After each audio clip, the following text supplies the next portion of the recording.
Nous avons entendu ensemble un passage de l'Évangile selon saint Jean qui nous présente une histoire riche en enseignements qui est l'histoire de la Samaritaine. Cette femme pécheresse qui était à côté du puits de Jacob en train de chercher de l'eau et qui a rencontré le Christ et qui lui a parlé de l'eau vive.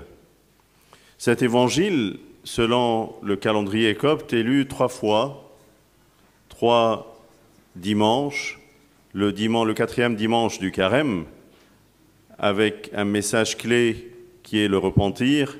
Aujourd'hui, 3e dimanche de la période pascale, avec un message clé qui est l'eau vive.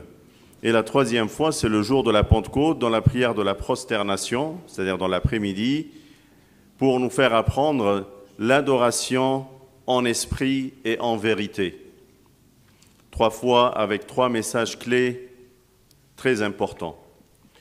Parce que cet évangile qui est riche en enseignements, on a besoin de bien admirer chaque message clé de ces 3 et le vivre ensemble. Je vous invite aujourd'hui de rentrer ensemble dans ce message clé du 3e dimanche de la période pascale qui est l'eau vive. Et en pensant et réfléchissant de ce que ça veut dire l'eau vive, ce matin il y avait un baptême et pendant lequel un enfant était émergé dans l'eau pour avoir la nouvelle naissance. La naissance par l'eau et par l'esprit. C'est ça l'eau vivifiante. Saint Augustin, dans un de ses dictants, il nous apprend que l'eau vive, c'est l'eau qui sort des sources, qui est proche des sources. Et l'eau ne devient plus eau vive si elle est coupée et éloignée de sa source. La source de l'eau vive n'est que le Seigneur. Et pour vivre cette vie et profiter de cette eau vive, on est invité d'être toujours proche de notre source, à l'image de laquelle on a été créé, le Seigneur lui-même. C'est pour cela que quand, pendant le baptême, le prêtre il est prosterné devant le baptistère, il dit une prière à voix basse, dans laquelle il demande au Seigneur qu'il instruit ces enfants-là qui sont baptisés sur la base des apôtres et des prophètes et qu'il ne les détruise plus. Ce sont des vases de terre nés de l'homme, mais qui sont nés une nouvelle fois de l'eau et de l'esprit, et il invite les parents à annoncer la foi au nom de l'enfant. Et dans cette invitation, il les invite à les éduquer proches de cette source d'eau. S'ils sont éduqués loin de cette source jaillissante d'eau vive, comment peuvent-ils garder cette vie et cette chaleur et cet enseignement selon les apôtres et les prophètes? Ce qui nous invite à comprendre l'importance de l'éducation chrétienne et l'éducation ecclésiastique au sein de l'Église, le catéchisme, les cours des chants, l'étude biblique, tous ces éléments-là sont des éléments qui nous approchent de la source de vie.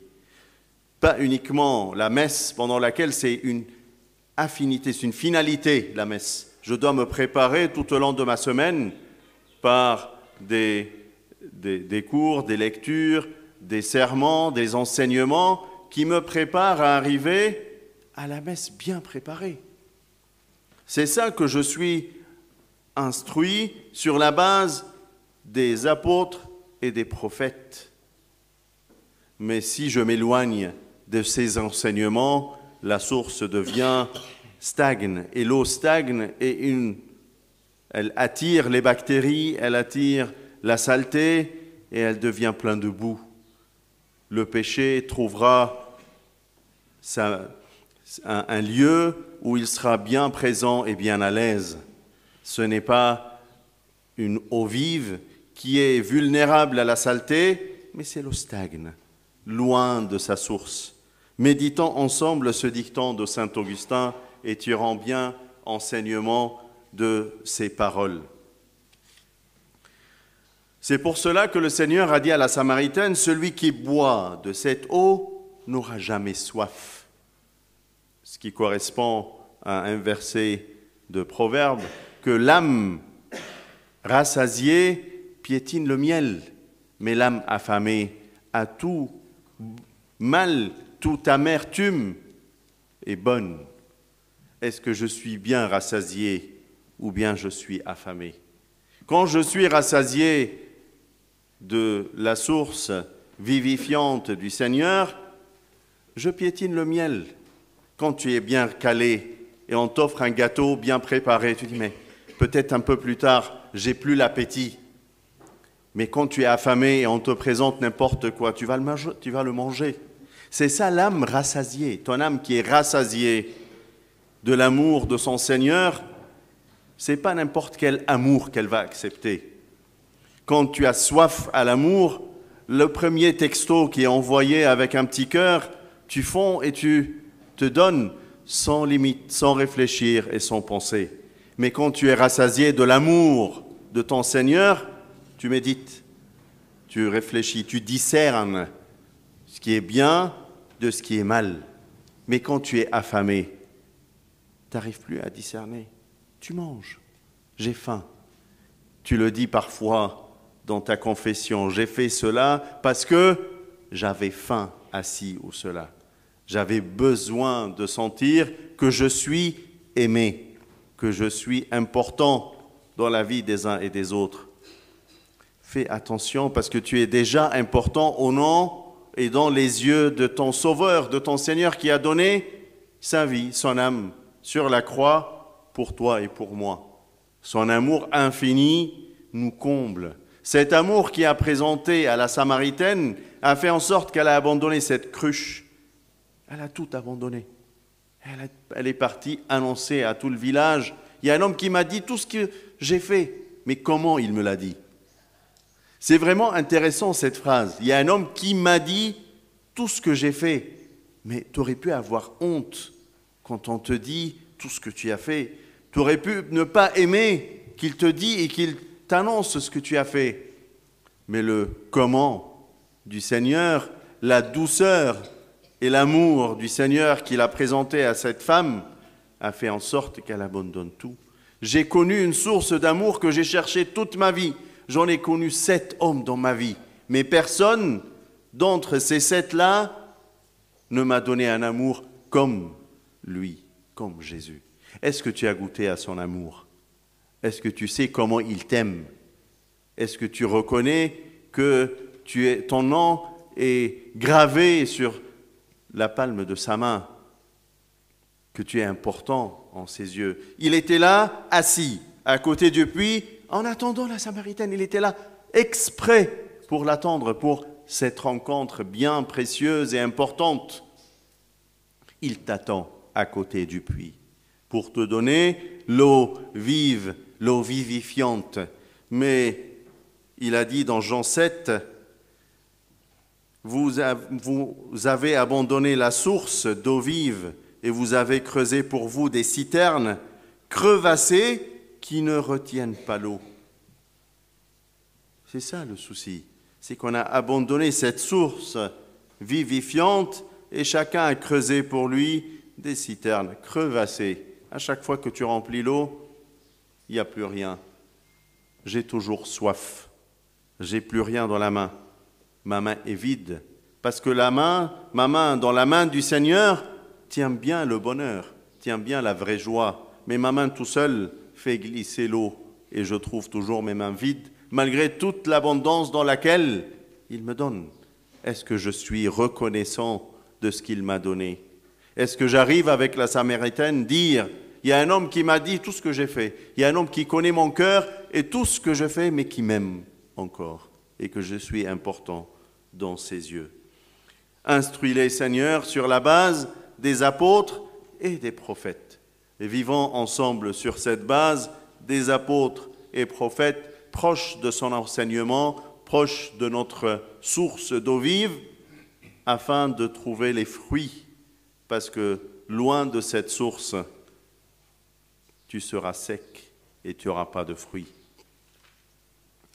النهارده أحبائي سمعنا مع بعض إنجيل السامرية، إنجيل مليان بالتعاليم، عشان كده الكنيسة اديته أهمية كبيرة، وبنقراه أكتر من يوم حد. بنقراه في الحد الرابع في الصيام بهدف التوبة، بنقراه النهارده في الحد الثالث من الخمسين علشان نفهم معنى الماء الحي، وبنقراه في يوم عيد العنصرة بعد الظهر في صلاة السجدة علشان نعرف معنى العبادة بالروح والحق. وعشان ندخل مع بعض كده ونتأمل في مفهوم الماء الحي، الماء المحيي. النهاردة كان في معمودية الصبح، وتلاقي كده الماء اللي بيتجهز والزيت اللي بيتحط فيه بيعتبر ولادة جديدة من الماء والروح للطفل اللي بيدخل جوه المية دي. إذا كان الأب والأم ادوله الميلاد الأول بالجسد، فالله بيديله الميلاد الثاني ده بالروح والحق، بين الماء والروح، إنه بيدخل جوه جرن المعمودية وبيطلع منها. فعلشان كده نفهم، ممكن نتأمل في صلاة بيقولها الكاهن وهو منطرح كده على جرن المعمودية، بيطلب كده من ربنا من أجل المعمدين إنه الله يبنيهم على أساس الرسل والأنبياء ولا يعود يهدمهم بعد. إيه الفكرة دي؟ لما نحط جنبها قول القديس أغسطينوس بيقول فيه، بيعرفنا أن الماء الحي هو الذي يخرج من الينابيع. الماء لا يعود بعد حي إذا انفصل عن ينبوعه. لو عايز تعرف تشوف مية كده جارية، هتلاقيها مية كده لازقة في إيه؟ في المنبع بتاعها، في الينبوع بتاعها. لكن لما تبعد وتنفصل عن الينبوع بتاعها تلاقي المية ركدت، المية كده راكدة.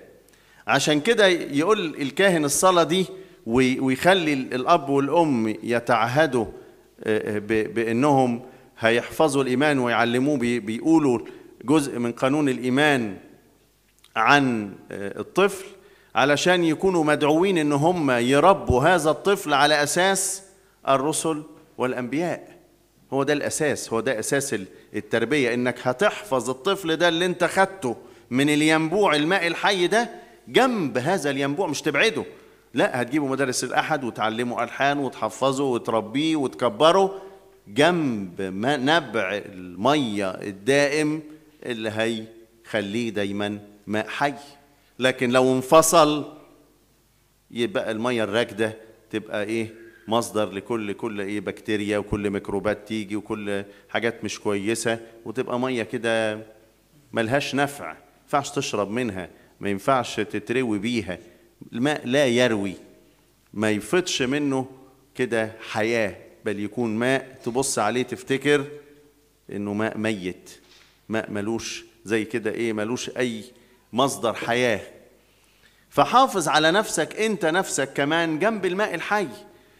احيانا بتكتفي انك حضرت قداس يوم الحد، مش كفاية. ده القداس يوم الحد ده نتيجة اللي انا عايشه طول الاسبوع، نهاية للاسبوع بتاعي اللي انا سمعت فيه عظة وحضرت درس كتاب وجيت مدارس الأحد مع الولاد وتعلمت وقريت وجهزت. عشان كده تلاقي عشية وتسبحة ورفع بخور باكر، استعدادات، مش على طول كده.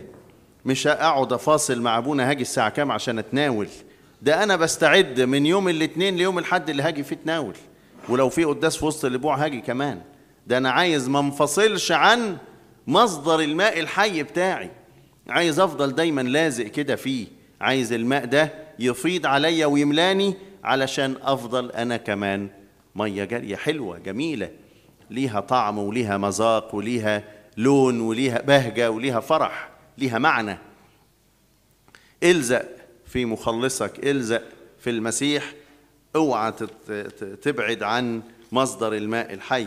اوعى تكون زي ما قال المسيح في يوحنا 7 إن هم تركوني أنا ينبوع الماء الحي لينقبوا لهم آبار مشققة لا تضبط ماء. تفرح أنت بنفسك، ده أنا عندي ينابيع، ده أنا مش فاضي وعندي كل دي ينابيع مشققة تحط فيها مية. المية ده ما فيش، ما تحط المية في إيدك تلاقيها تهرب بين صوابع إيديك، أصله إيده مش ماسكة إيديا، مش محوطة على إيديا، مش ماسكة، فكده مش حاسس بالبركة. في واحد تلاقي في حياته فيه بركة وفي واحد عنده حاجات كتير بس ما عندوش بركة. البركة دي هي ينبوع الماء الحي اللي انت لازق فيه، يحسسك بالرضا، والرضا يدي لك بركة ويدي لك فرح ويديك سلام، بغض النظر معاك ايه ولا عندك ايه ولا ظروفك ايه ولا ايه اللي بيحصل حواليك، تبقى عايش في رضا وفي بركة وفي سلام لانك لازق في ينبوع الماء الحي. تبعد عن ينبوع الماء الحي ده تلاقي كل حاجة مشققة، أبار مشققة تملى فيها مية المية تهرب، تحط ما تلاقيش، تبقى فيه كتير بس ما فيش. هو فيه ولا ما فيش؟ لا فيه، بس انت اللي مش شايف ايده علشان تمسك فيها وتحط فيها وتلزق فيها باستمرار. يقول لك من يدخل فيه ليس للموت التاني سلطان عليه. اللي انت هتبقى مولود من الماء والروح ده، الموت التاني ملوش سلطان عليك، خلاص ما انا مت معاه بالمعمودية وقمت، يجي الموت التاني يقول لك ليس موت لعبيدك بل هو انتقال من مكان. ليس للموت التاني سلطان عليك، خلاص انا حي، انا حي باسمه، لازق في ينبوع الماء الحي علشان يكون ليا حياة في كل وقت وفي كل مكان. تكون كده انت مصدر حياة وفرح للناس وللمجتمع اللي انت عايش فيه، تكون مصدر فرح وتعليم لأولادك في بيتك لأسرتك. له كل مجد وكرامة من الآن وإلى الأبد آمين. لبون أفكافين بيما قطعني اسمي مبروفي